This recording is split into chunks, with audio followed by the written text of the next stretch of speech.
We continue our reading of Lest We Forget, a daily devotional by author George R. Knight. Today's reading, May 18, The Call for Gospel Order, Part 2.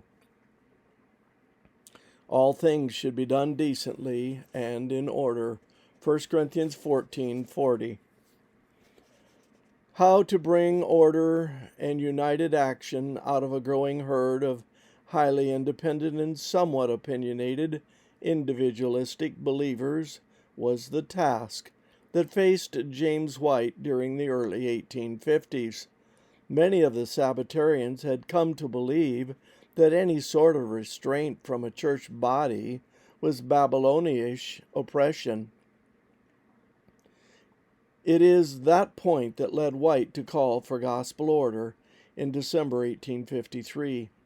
In his first article on the topic, he claimed that to suppose that the Church of Christ is free from restraint and discipline is the wildest fanaticism. In his second article, he urged the believers to look to the methods as set forth in the New Testament and emphasized the importance of unity of sentiment and action, that there may be union and order in the church. He penned, "It is of the highest importance that those who go forth as religious teachers should be in perfect union. The reverse would produce division and confusion among the precious flock.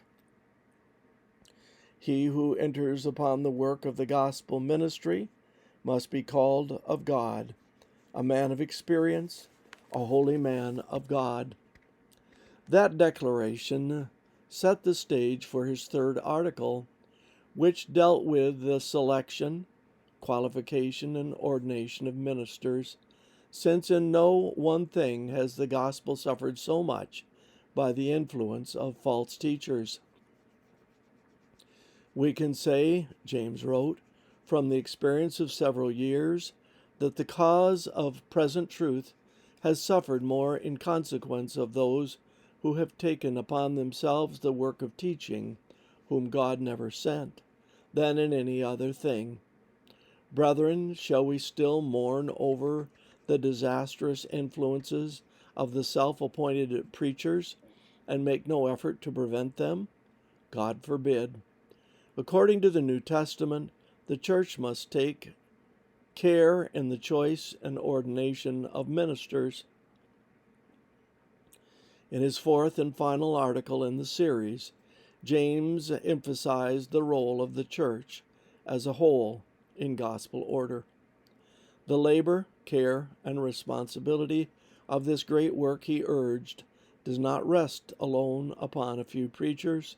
The whole church should be taught to feel that a portion of the responsibility of good order and the salvation of souls rests upon her individual members. He especially stressed the necessity of the members supporting its ministers through prayer and finance.